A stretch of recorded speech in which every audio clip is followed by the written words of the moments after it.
कुछ हमारे दर्शकों की तरफ से सवाल हैं। एक तो दुकानदार है, तो वो बोलते हैं कि सभी से डिटेल्स ली जा रही हैं। जब हम बचाव के लिए क्या करें, कि कहते हैं हमने नहीं लगवाई है, लेकिन वो कहते हैं दुकान ही नहीं ओपन कर पाओगे, उसके लिए क्या करें? सबसे पहली बात ये है मित्रों कि आप लोगों को अपने लोकतांत्रिक अधिकारों का पता होना चाहिए। और दूसरा, आपको अपने लिए बोलना खुद पड़ेगा। पहली बात तो ये है, क्योंकि जिन लोगों की ड्यूटी आपने लगाई थी आपके लिए बोलने की, वो लोग जिनको आप अपना नेता बोलते थे, वो आपको धर्म, जात, फ्री का राशन और गोबर और पता नहीं किस किस चीज़ में आपको उलझा के रखेंगे और आप परमानेंट उस गंध में धंसते चले जाएंगे। फिर आपके लिए बोलने की ड्यूटी लगी थी मीडिया की, और मीडिया में आपका प्रिंट मीडिया भी और आपका ये मीडिया भी आपके खिलाफ हो चुका है। ये आपको सारा दिन धर्म, पाकिस्तान, दूसरा देश, युद्ध, महामारी का ये चलता रहेगा, ये दिखाएगा। आपको आपके लिए बोलने वाला कोई नहीं है, मैं ये पहले बता रहा हूँ। तो इसलिए पहले तो आप अपना संगठन तैयार कीजिए। संगठन में आपने अपने लिए बोलने की कुछ ड्यूटी लगाई थी अपने दुकानदारों की एसोसिएशन की। मंडी एसोसिएशन है, आड़ती एसोसिएशन है, शहरों में रेजिडेंट्स वेलफेयर एसोसिएशन है, वो लोग भी अपनी तरफ शामिल कर चुके हैं। तो अब पॉलिटिकल पार्टीज़ के भी लोगों को या तो डराया जा चुका है, या उनको खुद डर लगता है, या उनको खरीदा जा चुका है, या मैनेज किया जा चुका है। मीडिया हाउसेस को या तो अंबानी अडानी ने खरीद लिया है, या उसमें शेयर डाल दिए हैं, या उनको डरा दिया गया है, या उनकी एडवर्टाइजमेंट रोक दी गई, उनको वित्तीय हानि पहुंचा दी है। तो आपके लिए बोलने वाला एक भी शख्स आपके पास नहीं होगा। यही काम अपनी एसोसिएशंस के साथ किया है। तो सबसे पहले कम से कम 20 लोगों का एक ग्रुप बनाइए आसपास। कई लोगों को ऐसा लगता है, जैसे मैं जब बात करता हूँ मैं कहता हूँ आप अपने लोगों को जागरूक कीजिए। वो ये बोलते हैं कि डॉक्टर साहब कोई नहीं साथ आता, एक दो छोड़ के बाकी सबने लगवा लिए हैं। मैं उनको एक ही बात बोलता हूँ, देखिए आप किसी को ज़बरदस्ती रोक नहीं सकते हैं, लगवाने से भी नहीं रोक सकते हैं, और आप ना लगवाने से भी नहीं किसी को ज़बरदस्ती। हालांकि सरकार भी ज़बरदस्ती नहीं लगा सकती है, लेकिन वो लगवा क्यों रही है? क्योंकि आपने पिछले जो 7 सालों में अपने अधिकारों को खुद सरकार के आगे सरेंडर करके रख दिया है कि तुम हमारे साथ जो मर्जी करो, हम नहीं बोलेंगे। तो इस तरह से वो क्या करते हैं, आपको वो डराते हैं। मतलब पहले इन्होंने डराना शुरू किया था कहाँ से? जम्मू कश्मीर से। जम्मू कश्मीर में पहली बार जब इन्होंने लॉकडाउन लगाया, लॉकडाउन वर्ड पहली बार सुना होगा आपने, इससे पहले कर्फ्यू लगा करते थे, लेकिन लॉकडाउन पहली बार लगाया। फिर उन्होंने जम्मू कश्मीर में जब ये नई नई वैक्सीन आई, ज़बरदस्ती लोगों को ठोकना शुरू किया घरों में घुस करके। मैं तब उस वक्त चिल्ला चिल्ला के बोला था, बोलो अपने लोगों के लिए बोलो, J&K के लोग हमारे लोग हैं, तुम्हारे साथ अगला नंबर आने वाला है। क्योंकि अब तुम्हें ये लग रहा है कि ये धर्म के नाम पर है तो ठोको इनको। फिर जब इन्होंने CAA और NRC से पहले लेकर के आए थे, उनमें डिटेंशन सेंटर बन रहे थे। लोगों को लगा वो डिटेंशन सेंटर उनके लिए हैं जो रोहिंग्याज के लिए, आतंकियों के लिए, देशद्रोहियों के लिए, और जिनकी सिटीजनशिप नहीं होगी, जिनकी देश की नागरिकता नहीं होगी, उनके लिए। असल में वो उन लोगों के लिए हैं जो हम जैसे लोगों को जगा रहे हैं। ये लोगों को पता था, मुझे भी पता था, मैं भी तब बोल रहा था कि आगे आने वाले टाइम में ये डिटेंशन सेंटर में मुसलमान नहीं, हम जैसे बगावती लोग रहा करेंगे, उनके ऊपर खतरनाक एक्सपेरिमेंट्स किया जा करेंगे। लेकिन हम तैयार हैं लड़ने के लिए, मैं तो उस वक्त से तैयार था। फिर उसके बाद आसाम के अंदर इन्होंने यही किया। पहले आसाम और त्रिपुरा के बॉर्डर्स पे लोगों के बीच ही लड़ाई करवाई, फिर वहां सेना बुला ली। अब सेना के आने के बाद लोग डरेंगे, अब लोगों के घरों में घुस करके ठोके उन्होंने। तो अब यहाँ क्या होगा, जैसे यूपी के चुनाव इन्होंने कैंसिल कर दिए, यूपी में अब दंगे करवाएंगे। ये दंगे करवा के फिर वहाँ सेना आ जाएगी, सेना आ जाएगी तो ज़बरदस्ती टीके ठोकेंगे। टीके ठोकने का मतलब क्या है, एक बार आपको टीका लग गया तो आप कंप्यूटर से कंट्रोल हो सकते हो। मतलब ये आपको नहीं पता है, अभी मैं ये फ्यूचर की बताऊंगा आपको कि इनका प्लान क्या है। क्योंकि हो चुका है उसके ऊपर चिल्लाने का कोई फायदा नहीं है। आज मैं इतना स्ट्रांगली इसलिए बोल पा रहा हूं कि जो आज हो रहा है वो मैं पहले आपको बोल चुका हूं, और अब मैं आगे आपको फिर बताऊंगा कि क्या क्या होने वाला है। लेकिन फिलहाल इस पे बात करते हैं। तो क्या हुआ, इन्होंने जब अलग अलग शहरों में किया, मध्य प्रदेश के अंदर क्योंकि चुनाव नहीं है नज़दीक में, तो उन्होंने वहाँ पे सबसे पहले ट्राई किया। उन्होंने देखा कि मध्य प्रदेश के लोगों के लिए, छत्तीसगढ़ के लोगों के लिए, आसाम के लोगों के लिए, जम्मू कश्मीर के लोगों के लिए हरियाणा पंजाब बोला ही नहीं, चुपचाप बैठा रहा। हम जब किसान नेता थे, सबसे बड़ा पंगा था इनके लिए, किसान बैठे हुए थे बॉर्डर पे, इनके चलते कुछ नहीं कर रहे थे। जैसे ही किसानों ने अपना आंदोलन सस्पेंड करने का आदेश वो दिया, घोषणा करी, मैंने उसी टाइम वीडियो बनाई, उसी टाइम 11 बजे उन्होंने बोला मीटिंग थी, मैंने 11:30 बजे बोल दिया था किसानों को ये उठाएंगे। मुझे आप गारंटी से मान लीजिए, आज पहली मीटिंग की बात कर रहा हूँ, उन्होंने पहली मीटिंग करी थी, मैंने कहा था ये पक्का मानने के लिए हो रहा है। अब सरकार घुटनों पे आएगी, किसान यहाँ से घर जाएंगे, इनके घर जाते ही आपके ऊपर सख्ती होगी, आपके घरों में घुसकर ठोकेंगे आने वाले टाइम में। आते ही डीसीज ने अपने फरमान जारी कर दिए, अनिल विज ने विधानसभा में बोल दिया। अब ये लोकतांत्रिक नहीं है, ये संवैधानिक नहीं है, ये साइंटिफिक भी नहीं है, फिर भी इन्होंने बोल दिया, क्योंकि अब इनको पता है कि लोग घरों में हैं। इनको ये भी मालूम है कि लोग एक दूसरे के लिए नहीं बोलते हैं, क्योंकि लोगों के छोटे छोटे से अपने स्वार्थ हैं। किसी का स्वार्थ है पैसे को लेके, किसी को डर है कि हमारे घरों में घुस जाएंगे, हमारी सारी पड़ताल कर देंगे। जैसे ये राजा वीरभद्र की बेटी की शादी में ईडी का छापा पड़ गया, अभी यूपी चुनाव के दौरान वहाँ चल रहा है, वो उसका सारा दिन टेलीविज़न आपको कचरा पेलता रहेगा। सरकार की शय में हो रहा है, सरकार को वो बंदा जैन साहब खूब वो भी देते हैं, चंदा भी देते हैं। अच्छा। लेकिन उसी को बेचारे को टारगेट बना लिया गया। उसको प्रॉमिस भी हो जाएगा कि तुम्हें अगली बार इससे ज़्यादा पैसा दे देंगे हम, लेकिन अभी तो तुम्हारे को बना लिया तो बना लिया। तो खेल क्या है, आपको अकेला महसूस कराया जा रहा है। तो आपके आसपास अगर लोगों को ये लगता है, मान लीजिए कि आपको ऐसा लगता है कि आप अकेले हो और आपको समझ आ गया कि आपने नहीं लेना है, मैं स्ट्रांगली रिकमेंड करता हूं, आपको अगर दुकान बंद करनी पड़ती है ना तो कर दीजिए। मैं यकीन के साथ कहता हूं, आप लोग इतने हो इस देश के अंदर जो इस देश को बताने वाले हैं आने वाले 10-15 सालों के बाद कि आप क्या थे, आपने क्या सोचा था और आपकी क्या सोच थी और उस सोच से आपको क्या फ़ायदा हुआ। एक गांव में अगर एक आदमी भी बचता है तो 3.5 लाख लोग होंगे। अगर 3.5 लाख गांव हैं पूरे देश के अंदर, जो लोग साफ दिखाई देंगे पूरे गांव को कि जिसने ले रखा है उसकी क्या हालत है और जिसने नहीं ले रखी उसकी क्या हालत है। तो अगर आज आपको अपना सब कुछ भी दांव पर लगाना पड़ता है, नौकरी दांव पर लगानी पड़ती है, आप ये कुछ नहीं छीन सकते हैं। मैं आपको बता रहा हूं, हम जिंदा रहेंगे तो लड़ेंगे, हम ये कुछ भी नहीं कर सकते हैं, क्योंकि कानून हमें ये अधिकार देता है। सेक्शन 24A हम लोगों को ये कहता है कि मेरी निजता है ये कि मैं कौन सा इलाज करवाऊंगा और आपको बताऊं कि ना बताऊं। वकील को आप कुछ भी बताते हो ना, वकील आपकी बात कभी भी बाहर नहीं बता सकता। डॉक्टर को आप कुछ भी बताते हो अपनी कमी, डॉक्टर कभी बाहर नहीं बता सकता। आप कौन सी पद्धति से इलाज करवाना चाहते हो, कौन सी पद्धति से इलाज करवा के आपका क्या इलाज हुआ है, ये ना डॉक्टर बता सकता ना मैं बताऊं। तो मुझसे कोई अधिकारी नहीं पूछ सकता मैंने टेटनस का टीका लिया था कि नहीं लिया था, मैंने कोई दवाई खाई थी कि नहीं खाई थी, ये मेरा अधिकार है। अगर आपने पैसों के लिए सरेंडर कर दिया, अगर आपने दुकान के लिए सरेंडर कर दिया, अगर आपने डर के सरेंडर कर दिया, अगर आपने ये सोच लिया कि सरकार ताकतवर है, तो आपके ऊपर ये राक्षस राज करने वाले हैं ताउम्र, आपकी पीढ़ियों को भी गुलाम बना करके।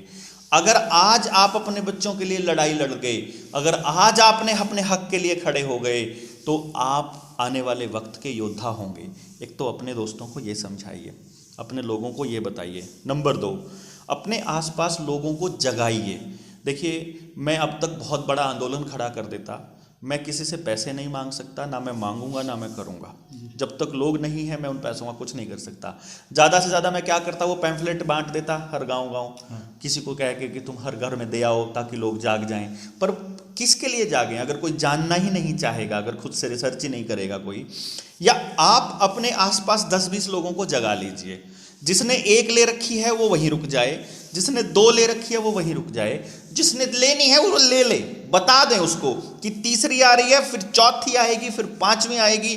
8 का प्रोविजन तो भारत सरकार की कोविन रजिस्ट्रेशन पोर्टल के ऊपर दिया हुआ है। इसके बाद स्मॉल पॉक्स के लिए पहले से घोषणा हो चुकी है, स्मॉल पॉक्स आएगा। इसके बाद नेजल ड्रॉप आ चुकी है, आपने टीका नहीं लगवाना तो नाक में डालेंगे, आपकी सब्जियों में आ जाएगा वो मटेरियल जो इन्होंने आपके शरीर में डालना है।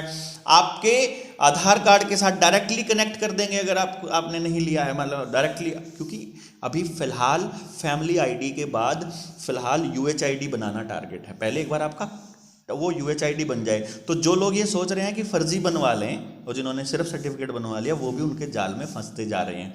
क्योंकि स्कैनर आ रहा है आने वाले टाइम में, आपकी बॉडी स्कैन करके पता चल जाएगा, अरे फर्जी सर्टिफिकेट, अभी ठोको साहब को। अच्छा। हाँ, एंट्रीज पे जिस तरह चेक हो रहा है ना, अभी फ्यूचर वाली बात थोड़ी देर में बताऊंगा, लेकिन फिलहाल मैं ये बता रहा हूँ, अपने लोगों को बताइए कि आप अकेले नहीं हो, हम आपके साथ हैं। गली में 2 भी लोग होंगे ना, मोर देन सफिशिएंट है। मैं तो गांव में एक आदमी को भी बहुत मजबूत मान रहा हूं। सोचो, गली में 2 भी होंगे तो कितना बड़ा जत्था खड़ा होता है। अगर आपके हर गांव में 10 लोग भी हैं जो बचे हुए हैं, तो 6800 गांव हैं, 68,000 लोग काबू नहीं आएंगे। ये तो सिर्फ हरियाणा की बता रहा हूँ, सिर्फ 10 लोग जी। 10 लोग तो कोई ज्यादा नहीं होते ना। तो क्योंकि आप कह रहे हैं 90% ने लगवा लिए, भाई अभी 40 करोड़ तो बच्चे बचे हुए हैं और 50% से ज्यादा ने फर्जी सर्टिफिकेट बनाए हुए हैं। तो बहुत दुनिया बची हुई है अभी तो लेकिन जो बची हुई है, वो अगर ये मान ले सच्ची आत्मा से कि उनको भी बचाना है जिनको लग चुके हैं, आगे फ्यूचर में उनकी ज़िंदगी बर्बाद होने से बचानी है, अपने बच्चों का फ्यूचर बर्बाद होने से बचाना है, तो अपने निजी छोटे स्वार्थों को त्याग दें। अभी पैसा प्रॉपर्टी से ज़्यादा, कहीं ज़्यादा, हमारे बचपन में हमारे टीचर कहा करते थे, health is lost, everything is lost, money is lost, nothing is lost, है ना। और मतलब वेल्थ इज लॉस्ट तो nothing is lost, but health is lost, everything. तो आपकी ज़िंदगी अगर रहे और आप खुश रहें, आप समाज बेहतर बनाएं, उस पर अगर कोशिश करेंगे, ये इसके बाद की बात है जब इस पैंडेमिक से हम लोग पीछा छुड़ा लेंगे। फिलहाल अपने आसपास लोगों को बता दीजिए कि ये होने वाला है, वो ना माने। जैसे 2 साल पहले मुझे लोग बहुत नेगेटिव और मेंटल बोलते थे, आज वो लोग मुझे मैसेज करके ये कहते हैं, ये तो हो गया सर, आपकी तो ये वाली बात भी सच निकली, आपकी तो ये वाली बात भी सच निकली। रोज मैसेज आते हैं, आपने तो ये हमारे को 1 साल पहले बता दिया था। मैं कहा भैया आगे क्या होने वाला है वो भी मेरी वीडियोस में यूट्यूब के ऊपर पड़ा हुआ है, पैंडेमिक का एंड, मतलब मैंने उन लोगों को बहुत पहले बता दिया था जो हो रहा है और जो होने वाला है। अभी जो होने वाला है, अभी आप ये देखिए, इन्होंने किसने क्या लिखा है, डॉक्टर साहब कमाल हो गया ये तो सर, मेरे पास के ये रहा, हाँ ये रहा, आपकी ये बात भी सच हो गई डॉक्टर साहब। आपको इतने दिन पहले कैसे पता था कि सारा खेल आपकी बॉडी में चिप डालने का हो रहा है? जैसे कि आप अपनी वीडियोस में बोलते थे। यू आर ग्रेट डॉक्टर साहब, आपकी एडवाइस में कोरोना वैक्सीन लेने से बच गया, थैंक्स। ठीक है, मतलब ऐसे बहुत है। ये तो अभी आया था इसलिए मुझे याद था कि किसका मैसेज आया, नहीं तो अगर मैं सिर्फ लिख दूं आपकी वजह से बच गया तो इतनी लिस्ट आती है कि कितने लोग बच गए। अब वो बच गया बंदा, अभी वो कह रहा है मेरे आसपास सारे लोग, मतलब मेरे दोस्त का फादर एक्सपायर हो गया, अब वो रो रहा है कि मैं ज़बरदस्ती उसको अपनी गाड़ी में बिठा के लगवा के लाया था। कोई लोग तो मानने को तैयार नहीं होते, कहते पेट अटैक पहले नहीं होते थे क्या? रायपुर की डीएम जो सीएमओ थी उसके पास हमारे नरेंद्र गुप्ता साहब गए तो उनको बोलते पहले क्या हार्ट अटैक नहीं होते थे? अच्छा, वो क्या बात करती है यार, मतलब आप इतनी जबरदस्ती करने की कोशिश कर रहे हो कि हार्ट अटैक को नॉर्मलाइज करने की कोशिश कर रहे हो। आने वाले वक्त में आपको कैंसर भी डिटेक्ट होने वाला है, वो हम बाद में बताएंगे, लेकिन फिलहाल के लिए आप अपने आसपास के लोगों को जगा के उनको बता दीजिए कि क्या होने वाला है। जब 4 महीने बाद होगा तब मान लेंगे वो। अगर तब भी खड़े हो जाएंगे तो भी करोड़ों लोग होंगे भारत के अंदर। इस पूरी दुनिया में न्यू वर्ल्ड ऑर्डर नाम का जो प्रोपेगेंडा चल रहा है, इस प्रोपेगेंडा को तोड़ेगा तो भारत ही तोड़ेगा। प्रधानमंत्री नरेंद्र मोदी ने यह कहा था न्यू वर्ल्ड ऑर्डर में भारत का रोल अहम होगा जी, क्योंकि मोदी साहब को प्रॉमिस किया हुआ है कि अगर तुमने सबको वैक्सीन ठोक दी तो तुम्हारे को 2024 में भी कोई नहीं हिला सकता। ठीक है, अगर नरेंद्र मोदी की जगह पे अगर राहुल गांधी ठुकवा लेगा, राहुल गांधी भी इतना ही जोर लगा रहा है, आज उन्होंने भी बूस्टर डोज की वकालत करी भाई, क्योंकि आप छोड़िए अरविंद केजरीवाल भी नहीं कह सकता, जयंत चौधरी, अखिलेश यादव, सीपीआई के जितने नेता है, ममता बनर्जी, आपका एक नेता चौटाला, हुड्डा, कोई बोल सकता है? मजाल है किसी की? अभय चौटाला किसान नेता बन के बैठा हुआ है, अजय दुष्यंत सीएम बनने के सपने देख रहा, अगला सीएम दुष्यंत होगा, और ये ठुकवा रहे हैं लोग। मतलब लोगों की कोई चिंता नहीं। कमाल की बात है कि आपके लिए बोलने वाले नेता मर चुके, किसान नेता की किसी की औकात नहीं बोलने की, कहने को। हमने अपनी जिंदगी का 1 साल अपने घर से रुपए फूंक के किसी एक सिंगल पैसा नहीं लिया, हमने लोगों को जगाने में अपना दिन रात एक कर दिया। और हम किसानों से बोलते थे, नेताओं से, कि तुम अपने लोगों को बोल तो दो, इसका बहिष्कार कर दो जब बकवासबाजी चल रही है, लेकिन उनकी भी हिम्मत नहीं। ऐसा लग रहा है जैसे मैनेज किया हुआ है।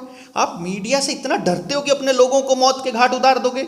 आप हमारा मीडिया ट्रायल कर लीजिए, जिस मीडिया हाउस में आना है सामने हम बैठेंगे, डिबेट करेंगे, आपके देश का सबसे बड़ा डॉक्टर आ जाए सामने, हम बताएंगे आपको कि क्या नुकसान हो रहे हैं और कैसे हो रहे हैं, क्योंकि हम धरातल पर देख रहे हैं लोगों को तिल तिल कर मरते हुए, हम उनकी हालत देख रहे हैं और हमसे नहीं देखी जाती है। हम अपने बच्चों को कैसे ऐसे मौत के मुंह में डाल दें।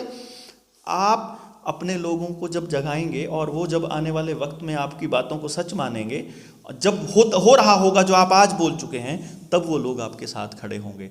और बहुत ही जल्दी पूरे भारत के अंदर बड़ा आंदोलन होने वाला है, क्योंकि अभी सरकार को लोगों के अंदर जो गुस्सा है उसका अंदाज़ा नहीं है। अभी लोगों को समझ में आने में शायद थोड़ा वक्त और लगेगा। जब माँ बाप अपने बच्चों को मरते हुए अपनी गोदी में देख रहे होंगे, तब शायद उनका ज़मीर जागेगा कि भाड़ में जाए सारा पैसा और सारी दौलत, हम तो जेल जाने को तैयार हो जाएंगे लेकिन अपने बच्चों को मरने नहीं देंगे। ये शायद अभी डोज आ गई है, क्योंकि इस बीमारी का बच्चों में अब तक एक सिंगल डेथ नहीं है। सरकार के पास आधिकारिक बकवास भी नहीं है जी। तो जब एक भी डेथ नहीं है और बच्चों में पॉसिबल ही नहीं है मरना एक भी, तो तुम्हारे को इतनी जल्दी क्यों पड़ी है? अभी तो लॉन्ग टर्म इफेक्ट आने बाकी हैं। तो ये बात हमें सरकारों से पूछना भी होगी, और शायद भविष्य में इसके ऊपर बहुत जल्दी बहुत बड़े बड़े खुलासे होने वाले हैं। आप मीडिया हाउसेस का बहिष्कार नहीं करेंगे, आप इनकी प्रतियां नहीं जलाएंगे अखबारों की, क्योंकि सोशल मीडिया भी आने वाले वक्त में कंट्रोल होने वाला है। आप साइबर अटैक का टाइम आने वाला है, साइबर अटैक होकर आपके खाते भी सब साफ़ हो जाएंगे, आपके ये जो जितने वीडियोस या आपने डाले हुए हैं ये सब भी उड़ जाएंगे, मतलब कुछ नहीं बचने वाला। तो ऑलरेडी उड़ भी चुके हैं। इसके साथ साथ आपने एक बात और कही थी, मुझे याद आता है कि आने वाले समय में बैंक खत्म होंगे। उसका कुछ नमूना हमें देखने को मिल रहा है। कैसे? बैंक कर्मी अब रो रहे हैं, वो कहते हैं कि कुछ बैंक का विलय कर दिया गया है, कुछ खत्म हो रहा है, आने वाला समय क्रिप्टो करेंसी वगैरह ये सारी टेक ओवर कर अभी तो खेल शुरू भी नहीं हुआ मेरे दोस्तों, क्योंकि मैंने आपको थोड़ी देर पहले बताया था ये खेल चलेगा 2050 तक। 30 तक का एजेंडा इन्होंने थोड़ा सॉफ्ट रखा है। 2030 तक मतलब आप बोले ये चुप हो जाएंगे, फिर जब आप चुप हुए ये फिर चालू हो जाएंगे, फिर आपने खड़ा होकर विरोध किया ये फिर चुप हो जाएंगे, फिर आप चुप हुए फिर ये आपके घर में घुसने लगेंगे। तो ये चलेगा 2030 तक। 30 के बाद फिर ड्रास्टिक हो जाए। 30 तक ये आपकी हर आदमी की यूनिक आईडी बना चुके होंगे। 2030 तक का टारगेट है। आप जैसे आधार कार्ड के लिए जोर लगा रही हैं सरकारें, ऐसे अब आपकी यूएचआईडी के लिए जोर लगाएंगे। इसीलिए आपके गांव में आपकी आशा वर्कर, आपकी आंगनबाड़ी वर्कर, आपका स्कूल का मास्टर, आपका डॉक्टर, आपका कुछ भी, वो आपसे एक बार यूएचआईडी मांग रहा है। अपनी वो यूएचआईडी दे दो जो ये हेल्थ आईडी कार्ड बना रहे हैं, आयुष्मान योजना के नाम पे, श्रम कार्ड के नाम पे, आपके गैस कनेक्शन के किसी भी नाम पे आपका आधार कार्ड चाहिए उनको, आधार कार्ड के आधार नंबर के साथ वो उसको जोड़ने वाले हैं। जोड़ दिया, उसके बाद आपके आईडी आप सर्वेलेंस में रहेंगे। सीसीटीवी कैमरास लग रहे हैं हर शहर के अंदर, ये आपकी मॉनिटरिंग के लिए लग रहे हैं। लोगों को लग रहा है ये हमारी सुरक्षा के लिए लग रहे हैं, ये भी नहीं समझ पा रहे हैं। उन सीसीटीवी कैमराज और आर्टिफिशियल इंटेलिजेंस को चलाने के लिए 5G आ रहा है, तो स्ट्रीट लाइट्स के ऊपर 5G के टावर्स लगेंगे जगह जगह पे। यानी कि 5G जो है, जैसे कई लोगों को ये लगता है कि ये आदमी 5G का विरोध कर रहा है, जूही चावला को कोएलिशन में ला के एक पिटीशन डाल दी, उसके ऊपर फाइन लगा दिया, तो लोगों को लगेगा यार फाइन लगा दिया। लोगों को ये भी नहीं पता अपने देश में 2010 के बाद भारत सरकार के पास एक भी रिपोर्ट नहीं है जो ये बताती हो रेडिएशन से हमको क्या खतरा होता है। और 2010 में तो 2G स्पेक्ट्रम हुआ करता था, उसके बाद 3G से कितना नुकसान होता है, 4G से कितना होता है, इसके बारे में कोई रिपोर्ट सरकार के पास नहीं है। तो हमारी जान के साथ कितना खिलवाड़ हो रहा है आपको अंदाज़ा भी नहीं है। 5G का तो सवाल ही पैदा नहीं होता, क्योंकि दुनिया के किसी भी मुल्क में 5G नहीं है, सिर्फ 6G है, 7G है। 5G मिलिट्री टेक्नोलॉजी है, मिलीमीटर वेवलेंथ वाली मिलिट्री टेक्नोलॉजी, तो दुश्मन की कॉम्बैट के लिए यूज़ किया जाता है, दुश्मन को मारने के लिए इस्तेमाल किया जाता है। 5G टेक्नोलॉजी आर्टिफिशियल इंटेलिजेंस और हाइव ऑफ माइंड्स को कंट्रोल करने के लिए इस्तेमाल किया जाता है। बड़ी उसको एक मतलब ग्रुप ऑफ इंटरनेट ऑफ मतलब वो जो इंटरनेट ऑफ मशीन्स, उसको इस्तेमाल रोकने करने के लिए। इंटरनेट ऑफ मशीन्स का मतलब है आपके सीसीटीवी कैमरा, आपका रोबोट, आपका हेल्थ आईडी कार्ड, आपका आधार कार्ड, आपकी बाकी इन्फॉर्मेशन, ये सारी एक साथ जुड़ी हो, उसको कंट्रोल करने के लिए 5G टेक्नोलॉजी की ज़रूरत होती है। तो पिछली बार जो दूसरी वेव में 5G का जब टेस्टिंग किया तो लोग मरने शुरू हुए। अभी फिर जनवरी में आने वाला है, मैं पहले से बता रहा हूँ, जनवरी फरवरी के अंदर 5G की फुल लेंथ टेस्टिंग करने वाले हैं। अब की बार मौतों की संख्या बहुत ज़्यादा होने वाली है, तो और मैक्सिमम चांसेस ये हैं कि हम जैसे लोग सड़क पे चलते चलते मरते मिलेंगे, तो आपको पता भी नहीं चलेगा कि, और क्या दिखाएंगे ये लोग कि ये कोरोना से मरा, आपको कुछ भी हो रखा है कोरोना से मरा, तो लगवाओ बूस्टर डोज, लगवाओ सालों अगली डोज, जिसने एक नहीं लगवाई वो भाग भाग के लगवाएंगे, तो कोई बात नहीं। तो ये तो है इंटरनेट का 5G का खेल, जो CCTV कैमराज लग रहे हैं। फिर साथ के साथ ये लोग क्या कर रहे हैं, आपके स्कूल्स ऑलरेडी ये बेच चुके हैं, एजुकेशन केवल और केवल ऑनलाइन होगी, फिजिकल एजुकेशन केवल अमीरों की होगी, मिडिल क्लास और लोअर क्लास सब खत्म। आपका बिजनेस, दुकानदार, जिन दुकानदारों को ये चिंता है कि ये दुकान नहीं खोलने दे रहे हैं, आपकी दुकान वैसे भी बर्बाद होने वाली है अगर आप नहीं बोले तो। आप आज तक देख लीजिए, आपको कर्जदार बनाया जा रहा है और आपकी इनकम ऑनलाइन ट्रेडिंग के जरिए खत्म की जा रही है धीरे धीरे। तो आपका सारा पैसा मल्टीनेशनल कंपनीज को जा रहा है। आकाश इंस्टीट्यूट को भी बाइजू ने खरीद लिया है, इसी तरह से दूसरे इंस्टीट्यूशंस को भी बाइजू खरीदने वाला है, और बाइजू आने वाले वक्त में ऑनलाइन एजुकेशन का माफिया होने वाला है।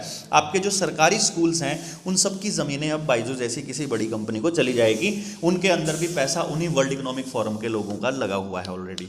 तो ये वर्ल्ड इकोनॉमिक फोरम वाले आपके अनाज पर कंट्रोल करने के लिए अडानी अंबानी ने साइलोज बना रखे हैं।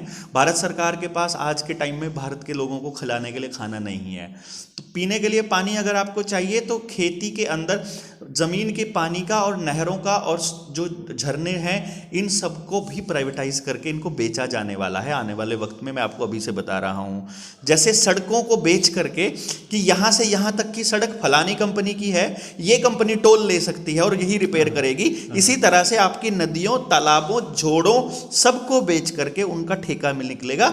वहाँ पे मछली पालन होगा या क्या होगा वो कंपनी बताएगी कि आप यहाँ से अगर एक बाल्टी पानी ले सकते हो तो आपको बदले में क्या करना पड़ेगा। अनाज हो गया, पानी हो गया, शिक्षा हो गया, स्वास्थ्य के नाम पे आपके साथ ये हो रहा है। न्यूरालिंक आ रही है।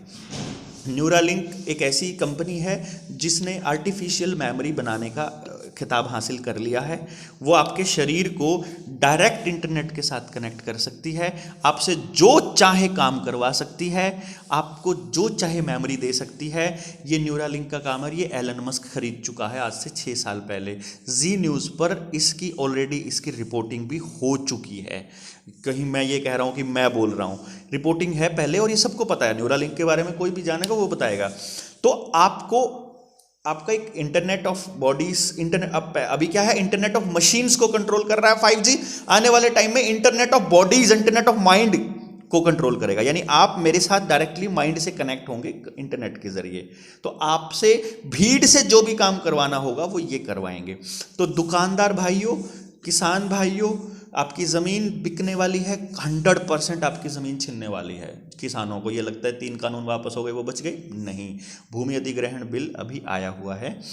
भूमि अधिग्रहण बिल में जो अमेंडमेंट करी थी उसके अनुसार अब आपकी परमिशन की ज़रूरत नहीं है आपकी ज़मीन के लिए। अगर आज रोहतास के मकान को किसी PPP कंपनी को चाहिए, पब्लिक प्राइवेट पार्टनरशिप वाली किसी प्राइवेट कंपनी को चाहिए, उसे सरकार को केवल इतना लिखना है कि मुझे ये ज़मीन पब्लिक के इस्तेमाल के लिए ये वाला वेंचर बनाने के लिए चाहिए। सरकार आपके खाते में पैसे डाल देगी और बोलेगी निकल यहाँ से। DC रेट ऑलरेडी तय है, आपका खाता बैंक अकाउंट के साथ कनेक्टेड है, तो ये हो जाएगा। अब रह गया, किसान ने सोचा कि अभी डीजल महंगा हो गया, इंजन भी नहीं मिलेंगे, मोटर भी नहीं मिलेगी, ज़मीन का पानी निकालने के लिए भी नहीं, बारिश के ऊपर कंसेंट्रेट हो जाएंगे, तो फिर क्या हो जाएगा, फिर वो कहेगा कि मैं तो डंगर पाल लूँगा। तो बैल पाल सकता है वो कि बैल से खेती कर लूँगा जैसे पहले करता था। लेकिन ये किसी किसान को नहीं पता है, मॉडल APLM एक्ट जो 2017 में सरकार पास कर चुकी है, हमारा बैल अब पालतू पशु नहीं है, अब वो वन्य प्राणी है। तो आपने अगर घर में बैल को बांधा तो आपको 3 साल की कैद है। अच्छा, ये बात भी आपको नहीं मालूम है। ज़मीन का पानी भी आप नहीं निकाल सकते हो, बिजली का कनेक्शन आपको नहीं मिलेगा क्योंकि बिजली का जो बिल आ रहा है उसके हिसाब से बिजली इतनी महंगी हो जाएगी कि आप बिजली यूज़ ही नहीं कर पाओगे। जो खेती वाले बीज हैं वो भी ख़त्म हो चुके हैं, वो बांझ हो चुके हैं। आपके जो मैंने जोटे और जो बड़द की बात कही थी, सांड की, वो भी बांझ हो चुके हैं। अब आप अपनी भैंस आगे की करानी हो तो कैसे करवाते हो, इंसेमिनेशन करवाते हो। तो आने वाले वक्त में आपका बीज भी ख़त्म होने वाला है। क्योंकि ये जो आपके शरीर में डाला जा रहा है, इससे मैंने आपको थोड़ी देर पहले आपने मैसेज पढ़ा है, आप नपुंसक हो रहे हो, लेडीज़ के मेंस्ट्रुएशन साइकिल में दिक्कत आ रही है, उनकी प्रेगनेंसी कभी नहीं होगी, जो थोड़ी बहुत बचेगी छोटे बच्चों में, उसमें लड़कियों की उम्र उन्होंने 21 साल करके रूल निकाल दिया है। 16 साल की लड़की को सेक्स करने की परमिशन है, माँ बाप नहीं टोक सकते, लेकिन 21 साल तक आप शादी नहीं कर सकते। 16 में वो सेक्स करने की परमिशन मिल गई, लिव इन रिलेशनशिप में रहने की परमिशन मिल गई, 21 साल तक तो 3-4 बार प्रेग्नेंट हो गए, वो गिरा चुकी होगी बच्चा अपना, क्योंकि उस उम्र में तो सबसे ज्यादा फर्टाइल होती है लेडी, तो वो तब तक 21 तक जाएगी, वो भी बांझ हो चुकी होगी, जो थोड़ी बहुत बच जाएंगी। कानूनन तौर पे खेती का बीज मार दिया, डंगरों का बीज मार दिया, आदमी का बीज मार दिया, बीज हो गया। और क्या बचा? पानी, वो भी नीचे से नहीं निकल पाएगा। बारिश के पानी से के भरोसे बैठे हो तो हार्प टेक्नोलॉजी है, HAARP। हार्प टेक्नोलॉजी के अंदर आपका कहाँ पर बारिश होगी, कहाँ ओले, अभी जयपुर में ओले पड़े थे थोड़े दिन पहले, जी। कहीं पर एक्सट्रीम ठंड, एक्सट्रीम गर्मी, ऐसे हो जाएगा। आप अगर बीमारी के नाम पे लॉकडाउन नहीं बर्दाश्त करोगे तो आपको क्लाइमेट के नाम पे लॉकडाउन आ जाएगा, क्लाइमेट लॉकडाउन आने वाला है। कहीं पर बाढ़ आ, मलेशिया के अंदर इतनी ज़बरदस्त बाढ़ आई है, बता रहे हैं 60,000 लोग एक ही दिन में मर गए। तो ये लोग जहाँ लेके आएंगे, ये प्रलय कोई आती थोड़ी है, ये ऐसे ऐसे लोग को लेकर आते हैं बाकायदा, भाई साहब पूरा प्लान होता है। हार्प टेक्नोलॉजी आ गई तो ये हो गया। अब आप कहाँ से बचने वाले हो? दुकानदार, उनका खात्मा हो गया, किसान का हो गया, स्टूडेंट्स का हो गया। स्टूडेंट्स के लिए बता देता हूँ, छोटे बच्चों के लिए ऑनलाइन पढ़ाई आ गई है। आपके बच्चे डिप्रेशन में जा रहे हैं, आपके बच्चे गुस्से वाले हो रहे हैं, आपके बच्चों का घर वालों का कहना नहीं मानते हैं, पढ़ाई में बिल्कुल मन नहीं लगता है, कार्टून देख रहे हैं, मोबाइल पर गेम खेल रहे हैं, ये काम कर रहे हैं सिर्फ। बच्चा और कुछ काम नहीं कर रहा है। थोड़ा बड़ा हो रहा है, कॉलेज वाला बाहर जा रहा है, तो उसको गेम की आदत पड़ गई है, या मोबाइल की आदत पड़ गई है, या फिर चैटिंग की आदत पड़ गई है, या फिर ड्रग्स में जा चुका है। ड्रग्स का धंधा खुद अमित शाह कर रहा है अडानी के साथ मिलकर। 3,000 किलो एक बार पकड़ी गई, 27,000 किलो का वो पता लग गया। ये सबको मालूम है कि पुलिस की मिली भगत के बिना ड्रग्स का धंधा किसी गांव में नहीं हो सकता। आप अपने गांव से अंदाजा लगा लीजिए, आपके गांव में स्मैक क्या पहले भी इतनी बिकती थी? इस सरकार से पहले क्या चरस गांजा इतना ही बिकता था, या बड़ा है? ये लगा लीजिए आप हिसाब। मेरे तो कहने से कुछ नहीं होगा ना, ये जिस तरफ जा रहा है समाज, आपको मैं दिखा रहा हूं सिर्फ। तो बच्चा ये हो गया। बच्चों से बड़ी जनरेशन, बच्चों को बांझ बनाने का तरीका मैंने आपको बता दिया है। ना आप बच्चे पैदा कर पाओगे, ना आप बिजनेस कर पाओगे, ना आप खेती कर पाओगे, ना आप सड़क पे चल पाओगे। चलते हुए वो दिखा रहे हैं मैंने, जो सरकार का विरोध करेगा बटन दबा के, जैसे रोबोट को चुप करा देते हैं ऐसे आपको चुप करा दिया जाएगा। एक इतनी बड़ी जनरेशन को मास मर्डरर के तौर पे काम करने वाले हैं। शैतान का जो पुजारी होता है वो तंत्र विद्या में यकीन करता है और उसको लोगों की बलि लेके ताकत मिलती है। हमारे देश का प्रधानमंत्री जो बैठा हुआ है, 2002 में कितने लोगों को जिंदा जलाया है सबको मालूम है, गोधरा कांड में। और वहीं से अगले की ताकत बढ़ी थी लोगों का नरसंहार करने में। पिछले 7 सालों में नरसंहार कर रहा है, लगातार किए जा रहा है, और आने वाले वक्त में ये नरसंहार कितना बड़ा होने वाला है आपको अंदाज़ा भी नहीं है इसका, भाई साहब। और ये मैं आपको सारी बातें बता चुका हूँ। अगर आज भी आपको अपनी छोटी सी दुकान की चिंता है ना, मेरे को ये कहते हैं इतना अच्छा, मेरा यहाँ इंद्री का एक दोस्त है अरुण पंडित जी, फ़ोन करके बोलता है, देव यार इतना अच्छा बोलना आता है, थोड़ा सा सिस्टमेटिक बोला कर, अच्छे से बोला कर। मैं कहा हाँ ऐसे बोला करूँ कि जिससे मुझे कल को किसी पार्टी में जाना होगा तो मैं उसके फेवर में बोलूँ थोड़ा सा, कि एक पार्टी को थोड़ा गाली दे दूँ, एक को कम दे दूँ। साले मैं तेरे को इतनी गालियाँ दी मैंने उसको, इंसानियत खतरे में है, तू अब भी राजनीति की बात कर रहा है? अरे यार इससे बढ़िया मैं तो निकला हूँ कि इससे अच्छा ना मौत आ जाए आज, इससे अच्छा तो साला आज ही मार दें सड़क पे चलते चलते। ऐसी जिंदगी हम अपने बच्चों को देने वाले हैं। तो काफ़ी भावुक बातें भी की हैं और खुद भी भावुक इस समय डॉक्टर देवेंद्र बलहारा जी हो चुके हैं। आपके बच्चों के लिए ये घर से निकलते हैं, अब भी चंडीगढ़ इनको जाना है और रात इस समय हो चुकी है। कोशिश करेंगे कि आज मेरे पास स्टे करें, लेकिन चलो वो तो बाद की बात है। लेकिन आपके बच्चों के लिए अगर बात करें, ये बार बार आप लोगों को भी जगाने की कोशिश कर रहे हैं। और अगर आपको लगता है इनकी बातों में सच्चाई है, आप, और अगर आपको लगता है कि ये झूठ भी बोल रहे हैं, तो आप सारी चीज़ें फैक्ट चेक कर सकते हैं। RTI लगाइए या नेट पे चेक कीजिए क्या क्या बातें इन्होंने बोली हैं। जो बातें बोली आप उसमें से सिलेक्ट भी कर सकते हैं कि भाई ये बात मैं चेक करूँ। सारी चीज़ें इन्होंने फैक्ट पे आधारित बोली है। अगर बात की जाए 2050 तक की, इन्होंने आगे तक की सोची है, क्योंकि लोग इतने आगे की सोचते ही नहीं है, इन्होंने सोची है। तो क्या प्लान्स है डॉक्टर साहब इनके, आपको लगता है 2050 में क्या कुछ करने वाले हैं? मैं बता चुका हूँ आपको कि मूल बीज नाश होने वाला है आपका इंसानियत का। अगर इनका प्लान कामयाब होता है तो। और आपको मल्टीनेशनल कंपनी जिनको ये कहते हैं, इसका समूल नाश करना होगा, मीडिया का कंप्लीट बहिष्कार करना होगा, समाज के अंदर एक दूसरे के लिए मर मिटने वाला दौर वापस चाहिए। इन्होंने शराब के ठेकेदारों को एमएलए एमपी बना दिया, जिन लोगों ने पैसा खरीद के, जिन्होंने अपने अपने अपने अपने रिप्रेजेंटेटिव बना के भेज दिए, जिन लोगों, आपके स्कूल खोल रखे हैं शराब के ठेकेदारों ने यार। आप ऐसी एजुकेशन दे रहे हो अपने बच्चों को जो भविष्य के लिए आपको इंसान भी नहीं बनने दे रही, जो आप रोबोट्स बना रहे हो। और आज भी आपको पढ़ाई की चिंता है। कमाल की बात यह है, वो पढ़ाई जो आपके बच्चों को क्रिटिकल थिंकिंग नहीं देती है। मैंने आपके खिलाफ एक बात बोली है, मैंने आज सरकार के इन स्टेप्स के ऊपर कुछ बोला है। आप मुझसे पूछ लीजिए ना कि आप ये इतना आरोप लगा रहे हो, सरकारों से पूछिए ना। किसी भी पत्रकार की हिम्मत है सरकार के नुमाइंदे से पूछ ले जाकर के?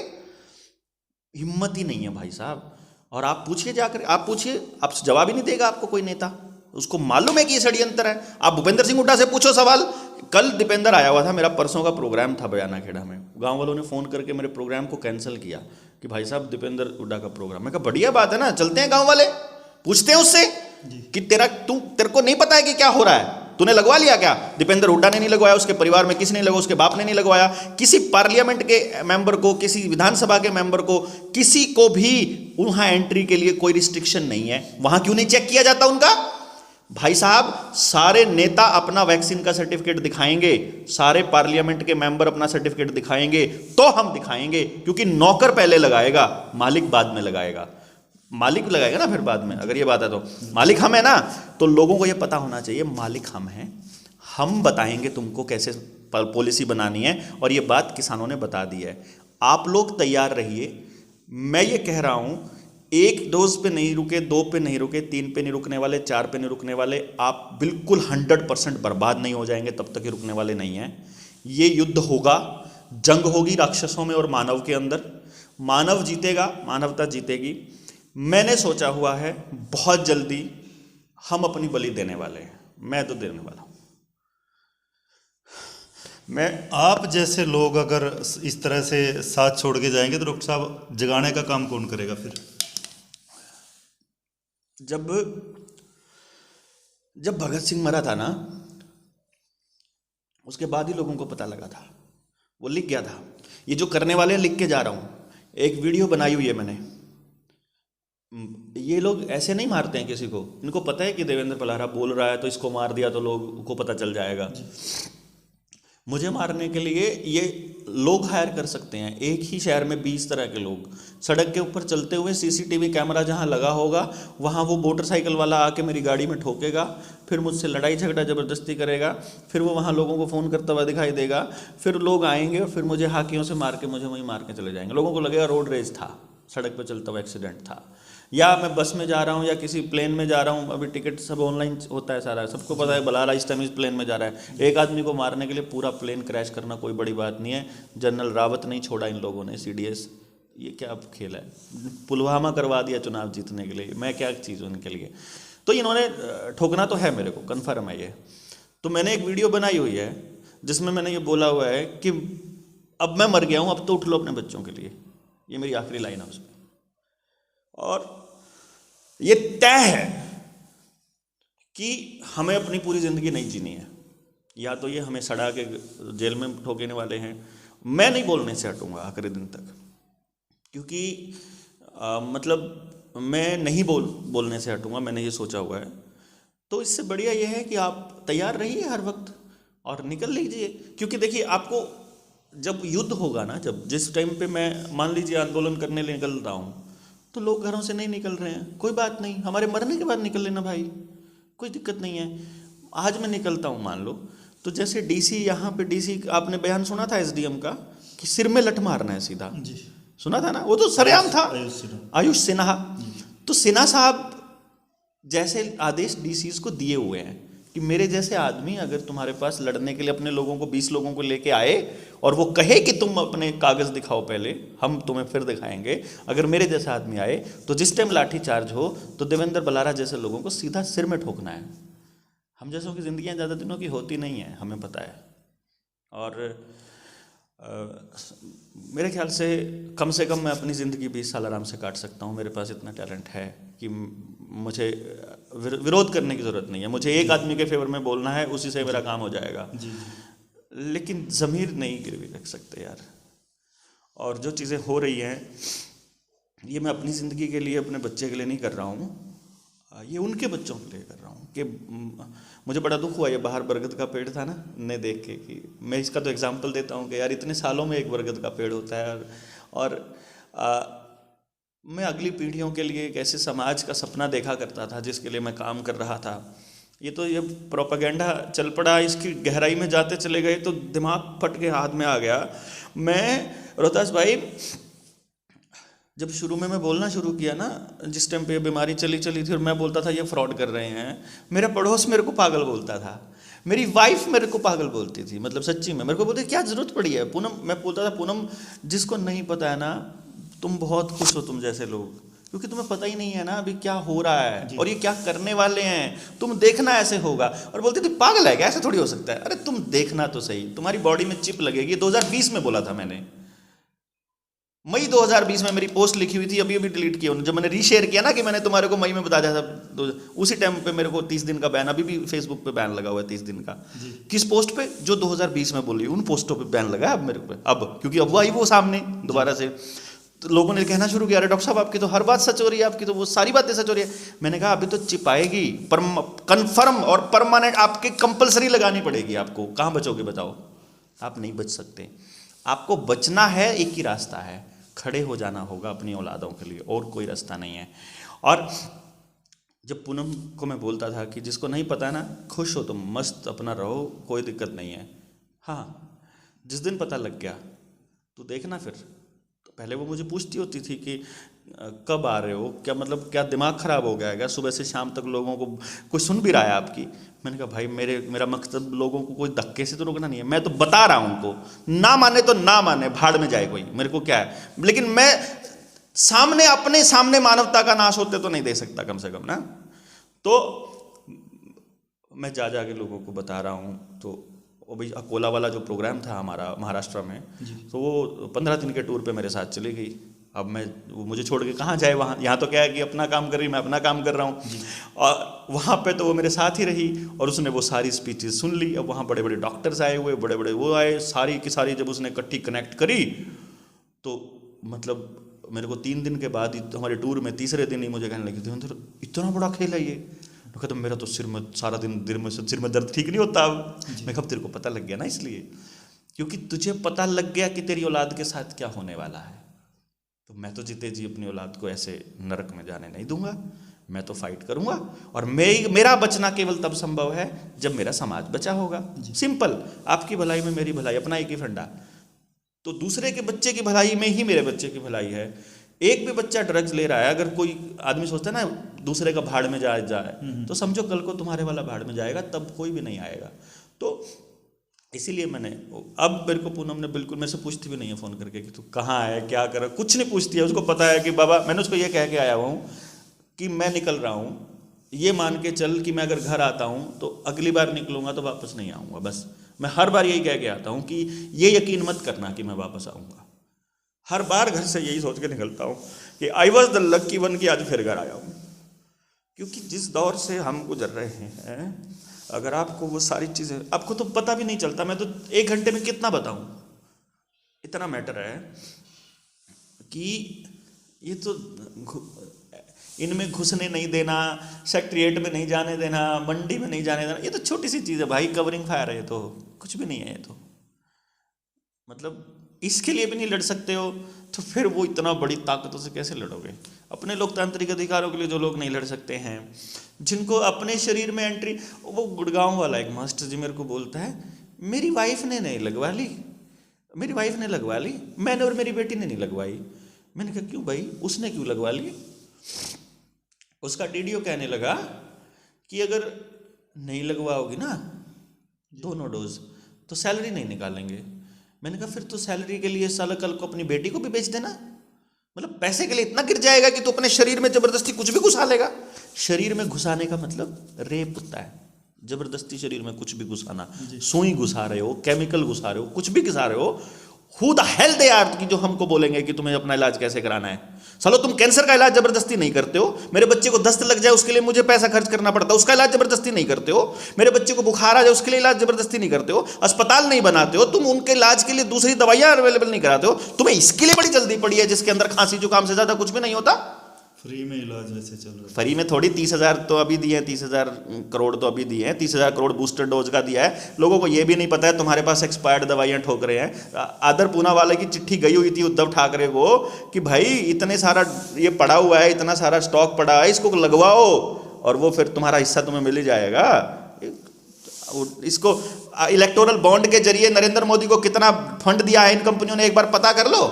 लेकिन बकायदा कानून बनाया भाई, पॉलिटिकल पार्टी की तो पूछ भी नहीं हो सकती, पूछ भी नहीं सकता कोई कि कितना पैसा कहाँ से आया। हमारी होएगी सब कुछ, आप क्या खाते हो, क्या पहनते हो, कितना हगते हो, सब कुछ बताना पड़ेगा। लेकिन ये कुछ भी करें इनके लिए कुछ भी नहीं है। ये भी नहीं पता लोगों को कि तुम्हारे को क्या दिखाया जाए। बच्चे को कोको दिखा के चीज़ें छुपाई जाती है ना, वो हो रहा है। तुम्हें धर्म दिखाया जा रहा है, तुम्हें दिखाया जा रहा है गौ माता खतरे में है, तुम्हें दिखाया जा रहा है धर्म खतरे में है, भारत खतरे में है, और खतरे में। असली खतरा क्या है तुम्हें पता भी नहीं है, इंसानियत खतरे में है भाई। एक देश, एक दुनिया, एक मेडिकल ट्रीटमेंट, एक धर्म, सब कुछ ये होने वाला है। New world order is this, new world order. वो परिवार होंगे जो पूरे देश के ऊपर कब्जा, पूरी दुनिया के ऊपर कब्जा होगा, पूरी दुनिया के ऊपर, नॉट पूरे देश के ऊपर, पूरी दुनिया पे एक ही आदमी का, उसी ग्रुप का कब्जा। एलिट्स जिसको फॉर्चून 500 की कंपनियां बोलते हैं ना, ये सारे गैंग हैं उसके अंदर। यहाँ हमारे आदर पूना वाला तो छोटा सा खिलाड़ी है, नीलकेणी है, बजाज है, टाटा है, अंबानी अडानी, सबकी प्रॉपर्टीज़ के अंदर उनका रॉकेफेलर और बिल गेट्स का इन्वेस्टमेंट है भाई साहब। मेरे यूट्यूब के ऊपर वो मैंने आपको 3 वीडियोज आज भेजी थी ना, वो तीनों वीडियोज के अंदर एक्सप्लेन, पूरा A to Z एक्सप्लेन किया हुआ है मैंने कि कौन कौन आदमी ने कब कब कितने शेयर खरीदे। आपको क्या लगता है इनकी प्रॉपर्टीज इतने बिलियन जा रही है, ये एम ही जा रही है? अरे भाई साहब, उसमें मैंने डेट वाइज दिया हुआ है कौन सी कंपनी कब खरीदी गई थी। और अभी तो ये होंगे आपके ऊपर, सारे के सारे बंधन आपके ऊपर होने वाले हैं। और जो मैं आपको बता रहा था कि अभी साइबर अटैक होने वाला है, साइबर अटैक में सारे बैंकों का पैसा जो है वो ख़त्म हो जाएगा आपके अकाउंट से, सबके खाते से। जी लो, सरकार कहेगी ओहो हो ऐसे हो गया सर, पैसा तो ख़त्म हो गया, लेकिन आपको 5 लाख की लिमिट हमने कर दी थी तो शुक्र हुआ जी। लोग खुश मनाएंगे, अरे पहले तो 1 लाख की लिमिट थी कांग्रेस के राज में, तो मोदी साहब ने तो 5 लाख की लिमिट कर दी। यानी आपके अगर 5.5 लाख खाते में थे, 5 लाख तो आपको सरकार देगी। फिर सरकार ये कहेगी ऐसे नहीं मिलने वाले, पहले अगली डोज लगवाओ, जितना खर्चा है महीने का वो सारा खर्चा आपको तब मिलेगा जब आप डोज लगा के आओगे। अभी थोड़ा थोड़ा टेस्टिंग इन्होंने करी है, बैंक में नहीं घुसने दे रहे हैं। हमारा पैसा हमारे पैसे से चलता है और हम कोई घुसने नहीं दे रहे हैं, कमाल की बात है। डीसी आपको सेक्रेटरीट में नहीं घुसने दे रहा, हमारा डीसी, हमारा नौकर, सिविल सर्वेंट, सर्वेंट है मतलब वो, he is a servant, public servant है वो, हमारा नौकर हमारे टैक्स के पैसे से तनख्वाह ले रहा है। उन लोगों ने लगाया है जिनको ताकत हमने अपनी वोट से दी है, वो हमको कह रहा है कि तुम यहाँ नहीं घुस सकते, मालिक को रोक रहा है उसके अंदर दफ्तर में जाने से। हद है भाई साहब। तो फिर बैंक वाले आपको कहेंगे आपका पैसा आपको इतना ही मिलेगा जितना खर्चा चलेगा, क्योंकि ये नोटबंदी में टेस्टिंग कर चुके हैं कि कोई नहीं बोलता, बड़े शांत स्वभाव के लोग हैं, सब गुलामी स्वीकार करने को तैयार हैं।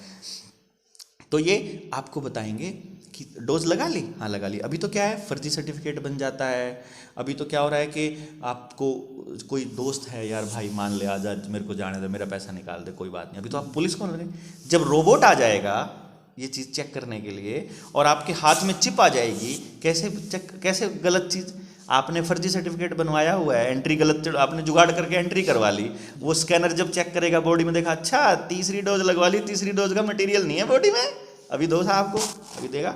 उसके बाद रोबोट को कैसे समझाओगे, उसको तो 100 रुपये रिश्वत भी नहीं दे सकते। पुलिस में भी रोबोटिक आ रहा है, फौज में भी आ रहा था। जैसे यूपीएससी के अंदर यूपीएससी के अंदर बैकडोर से आईएएस की एंट्री करी थी ना, ऐसे ही आर्मी के अंदर प्राइवेट आदमियों की एंट्री कर रहा था ये। और राफेल के अंदर जो पैसा खाया है नरेंद्र मोदी साहब ने, उस पैसे खाए हुए की डिटेल थी सीडीएस के पास। सुषमा स्वराज को पहले मार चुका है, अरुण जेटली को पहले मार चुका था। वो सारे आदमी जो राफेल डील में शामिल थे सब मर चुके हैं, एक बचा हुआ था सीडीएस। और जो आर्मी के अंदर जो ये प्राइवेटाइजेशन कर रहा था ना, इस जैसे ऑर्डिनेंस फैक्ट्री सारी बेच दी। आपको तो पता भी नहीं होगा ना कि जो देश के अंदर बारूद बनाने वाली फैक्ट्रियाँ थी वो सारी अडानी के पास जा चुकी हैं, अंबानी अडानी को बेच चुका है। यानी कि आर्मी का प्राइवेटाइजेशन हो रहा था, उसका विरोध उसने किया था। और ये जो वॉर चल रहा है, जो ये पूरी दुनिया के ऊपर कंट्रोल करने का खेल चल रहा है, जो ये इस फर्जीवाड़े के तहत ये जो आपको वैक्सीन ठोकी जा रही हैं, इसकी पोल खोल रहा था सीडीएस आने वाले टाइम में, इसलिए उड़ा दिया।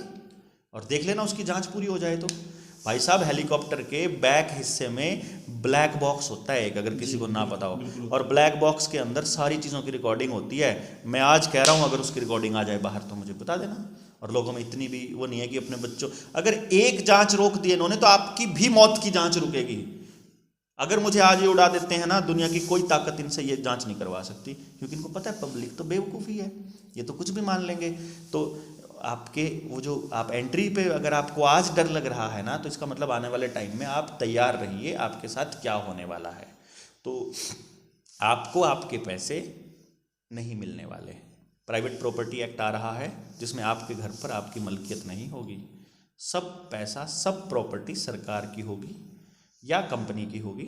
आपको वहाँ रहने का किराया देना होगा, उसके बदले में आप जो बच जाएंगे उनको किराया देना होगा। You will rent everything, you will own nothing, you will be happy. Tag line है भाई साहब वर्ल्ड इकोनॉमिक फोरम की, यूनाइटेड नेशंस के साथ मिलकर सस्टेनेबल डेवलपमेंट एजेंडा में बकायदा बड़े बड़े अक्षरों में कह रही हैं वो कि up to 2030 you will own nothing and will be happy. ऐसा कैसे हो सकता है कि हमारे पास कुछ भी ना और हम खुश हों? ये तो तभी हो सकता है या तो हमें नशे में रखा जाए या हमारे दिमाग में मैसेज कुछ और कहीं से और से आ रहे हो। हम अगर सच में इंसान की तरह सोचते हैं तो इंसान की तो खासियत ये है कि दुख परमानेंट लेके घूमता है वो तो अपने साथ। एक चीज़ में सुख मिल जाए फिर अगला दुख का कारण ढूंढ लेता है, तो आप हैप्पी तो रह ही नहीं सकते। ये तो इंसान होने की खासियत है कि आप फिर और अच्छा करते रहते हो, आपको लगता है जो अच्छा है।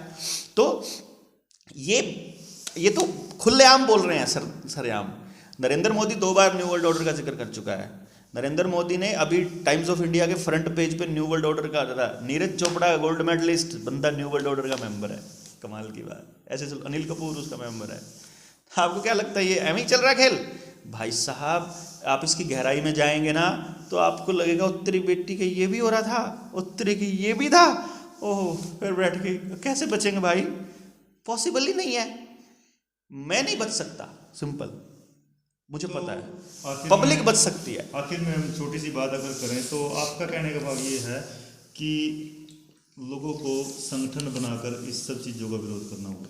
भाई साहब अपने एरिया में खड़े हो जाइए, गांव गांव खड़े हो जाइए, जैसे किसानों के दौर में। अनिल विज कह रहा है हम तुमको घुसने नहीं देंगे मंडी में, आप वहां खड़े हो गए कहना तू आके दिखा। किसानों ने एक बार करके भी दिखाया। हाँ? किसानों ने तो बहुत बार किया है, घुसने नहीं दिया। तो आप तुम कौन होते हो भाई, तू हमें घुसने नहीं देगा? भाई साहब अरविंद केजरीवाल इस पूरे षड्यंत्र में शामिल है। भाई साहब सारी पार्टियों के लोग शामिल हैं। आपको अपने आसपास अपने गांव का सरपंच सर्वसम्मति से चुन के भेज दीजिए चिट्ठी, वहाँ गांव वाले मिलके ग्राम सभा की मीटिंग करके। ये सरपंची का चुनाव नहीं करने वाले हैं। यूपी चुनाव को आगे सरकाने के पीछे पूरा प्रोपेगेंडा यही है। यूपी में दंगे होने वाले हैं और पूरे इलेक्शंस, पूरे देश में एक चुनाव, फिलहाल पूरे देश में एक चुनाव पे कॉन्सेंट्रेट है इनका, क्योंकि जिला परिषद रुका हुआ है, ब्लॉक समिति रुकी हुई है, पंचायत आगे एमएलए वाले भी ऐसे ही सरकने वाले हैं। ये नया वायरस आने वाला है अभी एक और, जैसे डेल्टा का डेल ले लिया और ओमिक्रॉन का मीक्रॉन ले लिया, तो डेलमिक्रॉन आ रहा है अब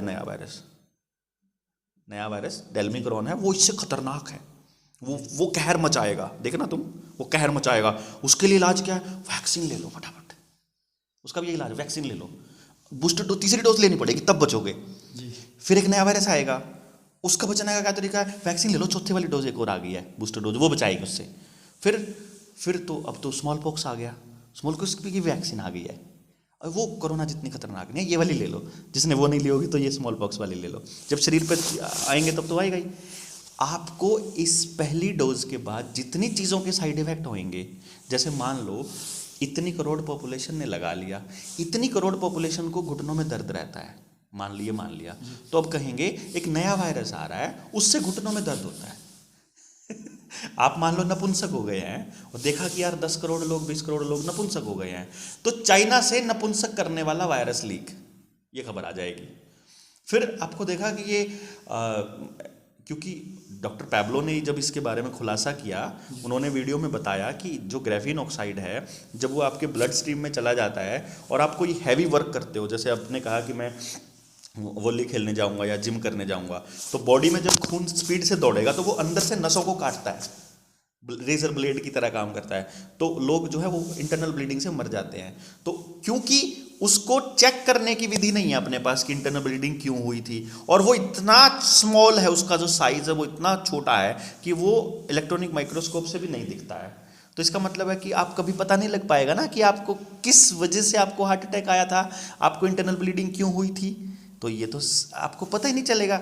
भारत में तो इतनी एडवांस टेक्नोलॉजी भी नहीं है। वो तो अगला जर्मनी से था, तो और वो तो स्पेशलिस्ट था, ग्रेफीन ऑक्साइड का स्पेशलिस्ट आदमी था। हमारे केमिस्ट को तो यहाँ तो मास्टर्स केमिस्ट्री में पीएचडी करने वालों को नहीं मालूम है कि ग्रेफीन ऑक्साइड नाम की कोई चीज़ होती है। वो तो एक कलाकार था कॉलेज में पढ़ने वाला, ग्रेफीन ऑक्साइड होता ही नहीं कुछ।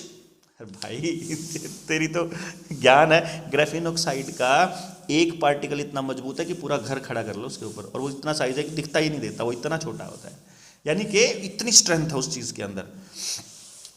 तो मुझे उसने मैं ये कह रहा था कि वो जो लोग हैं वो जब अपने अधिकारों के लिए नहीं खड़े होंगे तो आप सोशल क्रेडिट सिस्टम आएगा। फिर वो जो मैं बैंक के ऊपर बात कर रहा था ना, कि बैंक में जो आपका पैसा है वो आपको तब मिलेगा जब आप पूरी गुलामी स्वीकार कर लोगे, और आपको चिप यहाँ लगी हुई है ब्रेन में, सॉफ्टवेयर चिप ये धीरे धीरे यहाँ से यहाँ आएगी सीधी, या यहाँ या कंधे पे, तो वो सीधी ब्रेन से कनेक्ट होगी, या फिर ऐसे गर्दन में यहाँ लग जाएगी, वो आपके साथ कनेक्ट हो जाएगी। आप जैसे वो कहेंगे वो आप करेंगे। जैसे मजदूर होते हैं ना, जैसे वो लाल किला बनाया भला इसने बनाया था, ताजमहल फलाने ने, भाई फ्री के मजदूर मिलते हो तो कोई कुछ भी बनवा लेता है। तो फ्री के मजदूर जो बचेंगे, बाकी तो लुढ़क जाएंगे, साफ हो लेंगे, जो बाकी बचेंगे वो परमानेंट ग्राहक। इंसानियत बीज जिसको कहते हैं ना, वो ख़त्म होना है, और ट्रांस ह्यूमन बन रहे हैं हम। जिसकी बॉडी में ये मटेरियल घुस रहा है वो उसका पेटेंट है इन वैक्सीन्स के ऊपर, बिल गेट्स का, और वो बिल गेट की प्रॉपर्टी हैं जिनके शरीर में जा चुका है ये।